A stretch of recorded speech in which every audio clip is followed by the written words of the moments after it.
Welcome back everybody to another video. So here we have this Craftsman, let's see what it's called, a Craftsman 205 miles per hour, 25 cc.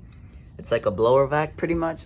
It's an older version blower vac, but I actually got this about, I'll say maybe 3 months ago. It was a pretty long while ago, so I probably got this about 3 months ago, and I remember I sprayed starting fluid in this one and it ran.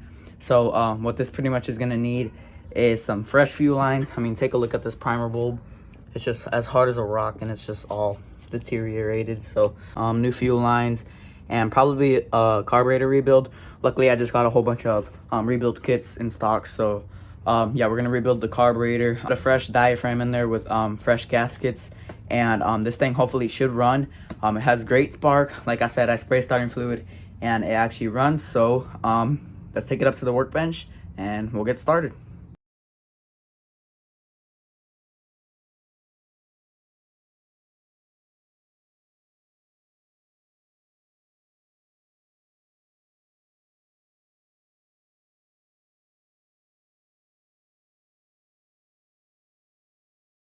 Alrighty, so I just got it completely taken apart. You do have to take off the side cover in order to pull out the gas tank. You don't have to pull it out, but it just makes it a lot easier. So what you're gonna do is, there's a big hole and a small hole. The big hole is normally for your gas actually going to the carburetor, and the small hole is normally a return line, which dumps the gas back in that you're pretty much priming.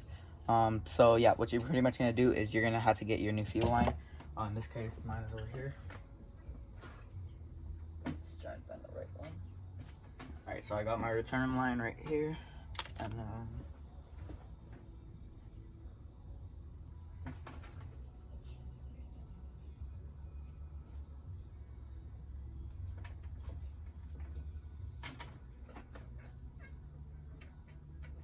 alrighty, and then here's your bigger fuel line. So this is pretty much closer to 1/4 inch, and this one's a lot smaller than 1/4 inch. So what I normally do to make this a lot easier is you're gonna get your tip and you're gonna cut a little angle, which will basically make it a lot easier to feed into the gas tank, just like that, sort of like that. You're gonna cut a little angle and then you're gonna pretty much feed it through the big hole. Now it is gonna have to seat tight because this is what makes the actual pressure in the gas tank, so it does have to be tight. It's not easy, you guys. Now on a lot of the gas tanks, you can actually see the fuel line right here, but on this one, the gas cap is lower than the fuel line, so you have to kind of feed it through a little bit until you can actually come inside the gas tank and pull it out through the gas tank. So yeah, let's just feed this in. Now I'm gonna time lapse this because it's gonna take a little while. Alrighty, so we got our gas line through, which is the bigger one, and here you guys can see it right in the end of that. So it comes through the gas tank, the hole, and then it comes out through here. And then I just bought these. They're like little clamp pliers. You push them like that. They look kind of like scissors, but you push them and they have little teeth. Now I really like these since I do new fuel lines pretty regularly, so I need them right away. So what I pretty much do is, you guys can see how it just kind of hooks onto there. You don't even have to hold it because those teeth lock the scissors onto the fuel line, and all you have to do is pull it until it comes out. There we go. So you do want to leave some excess fuel line, just like that. Alrighty, so once you got it completely pulled through from here, you can just cut off the little tip that you made. Cut it off until it makes the fuel line flat, and then right here you're going to pretty much put your new fuel filter on the end of it, and then from here you're just going to tuck it back into the fuel tank, and then you're going to put your return line. Now with your return line, it only has to go in a little bit to the gas tank, so you probably only have to go in about that much. It starts up here, but this one goes all the way through and down to the gas tank. The return line only has to go from the top to, like, I would say like a centimeter or an inch is a pretty good amount. Alrighty, so now that we got both of our fuel lines onto the return line and the gas line, you can pretty much reinstall your gas tank back onto whatever it is. Like I said, this one's a blower vac. And then we're gonna get our gas cap, screw it on. The gas cap is kind of what holds the gas tank on there. Alrighty, just like that. And what this one has is it has like a little grommet inside where you pretty much have to feed the fuel line through that grommet, and that goes to the carburetor. So I'm gonna feed that through, and then that's gonna come to the carburetor outside of here, and then from there you can just snip it off to a good size. You want to leave a little bit extra than what you need just in case, and then that's pretty much it. So after that, we're gonna show you guys how to rebuild the carburetor and see how this thing runs. Alrighty, so as you guys can see, we got the fuel lines all nicely cut up. They're going through the grommet that goes through the plastic. As you guys can see, they're the right length. The actual inlets for the carburetor go on this side, so these fuel lines go all the way to the other side, so we have plenty of length. And now we pretty much have to just rebuild the carburetor, and this thing hopefully should run. Alrighty, so we got the carburetor right here. First, we're gonna start off by taking off the primer side. On this particular one, it just has 2 screws on the primer. You can pull off this little bracket that holds on the primer bulb. I do have a napkin right here, that way I don't lose anything. Here's the old primer. Now, I do like to keep the old one even when it's cracked. That way I can make sure that it's the right size. Just look at that. That is cracked. Okay. And from here, yeah, these plastics are pretty bad. This side right here, this isn't a diaphragm. This is what pretty much pumps your fuel. They have little valves right here. Hopefully you guys can see that. These little flaps, they're like little valves, and those pump your fuel. It's kind of hard to explain, but you're going to take off that little piece right here. This is just like the sort of plasticky film. And then under that's going to be your actual gaskets. Now, if you only have the fuel pump, the little plasticky film, you can keep your old gasket, but I would recommend putting new gaskets because it's just better to do it all at once. And then here's the little primer bulb assembly right there. And then in here, I would recommend getting a little pick tool or something, but you're gonna have a little fuel filter right in there, and you're gonna want to dig that out. And I also would recommend putting cheap ones in there. I'd recommend taking out the expensive ones because cheaper ones, they're cheaper, so they are cheaper material. And for me, these thick ones, sometimes it's too hard for the gas to flow evenly, and with a cheaper one, it flows a lot quicker. So this is a Zama carburetor. It's not a Walbro. I normally work on Walbros, but alrighty, we're gonna take off the diaphragm now. As you guys can see, here's a little screen, the little filter that's in the carburetor. This one's actually really hard, so I'm gonna replace that as well. Alrighty, and here's our diaphragm. Oh yeah, this thing is rock solid. Ooh, that is rock solid. This is gonna be your diaphragm, which in a 4-stroke carburetor, a bigger carburetor, this is basically like your float. And then in here you have your little needle and seat. A good way to test these is right there where that little screen was. You're gonna want to spray some starting fluid or put a little bit of gas in there, and keep holding it up. And you're gonna want to press your needle, and if gas flows through and gets your finger wet, that means that there's gas flowing through. So that's a good way to test it.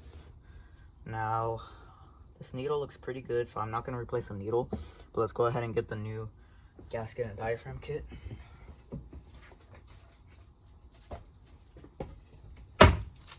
So we got it right here. Let's go ahead and open this up.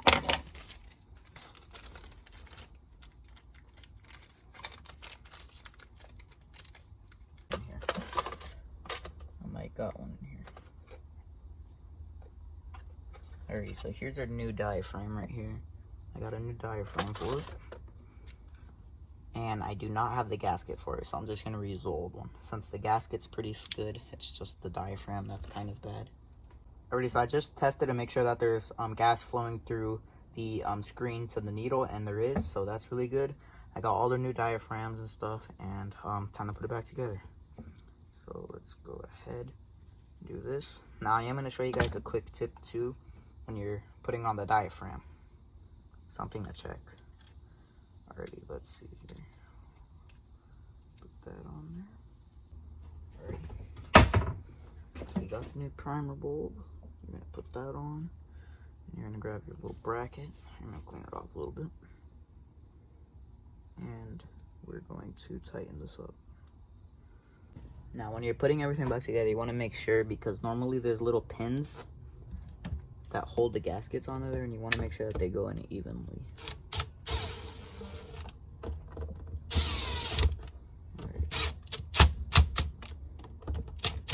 Alrighty, so there's that. New primer bulb and new gaskets in there.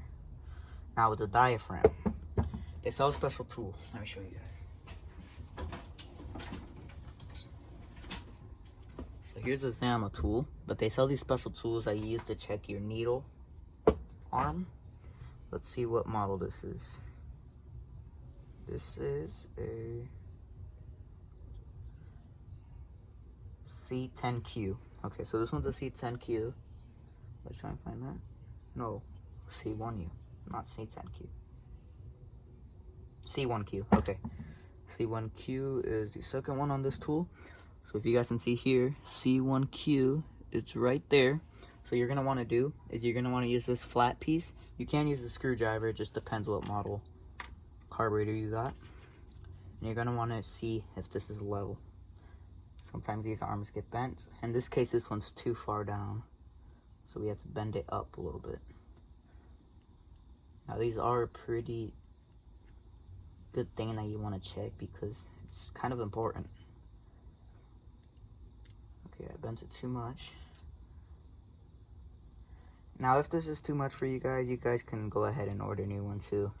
Alright, that's pretty much perfect right there. So yeah, you want to check that little gap to make sure. Alrighty, let's grab. I'll put it backwards. Make sure not to put them backwards, you guys. I've seen people put them backwards. I've had customers bring stuff in saying that they rebuilt the carburetor, and after they rebuilt it, it didn't work. And a lot of times, it's not the carburetor, it's just the person that worked on it, so. Alrighty, we're tightening up the diaphragm now.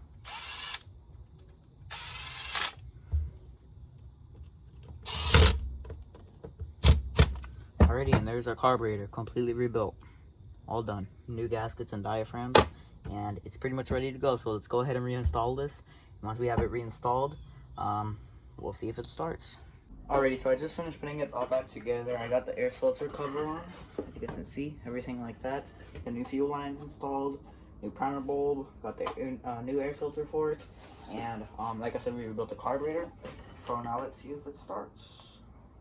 I'll put the throttle all the way up. Let's try with no choke. Let's just try. I'm not gonna try and eat.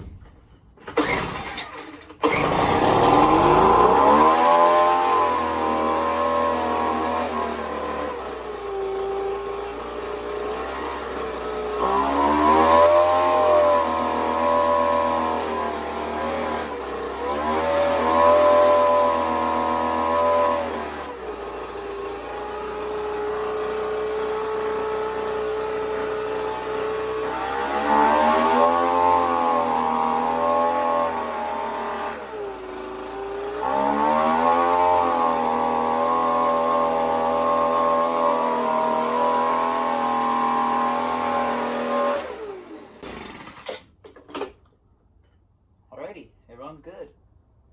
I think I could probably turn up the high-speed jet just a little bit to give it some more speed from the engine. But as of right now, it's running. The carburetor seems to be working good. As soon as I turn up the throttle, it does not bog down or anything like that. It likes to go up right away. So I think it's good. I hope you guys liked this video. If you did, be sure to like and subscribe. Also leave any questions down below. And we'll see you guys in the next one.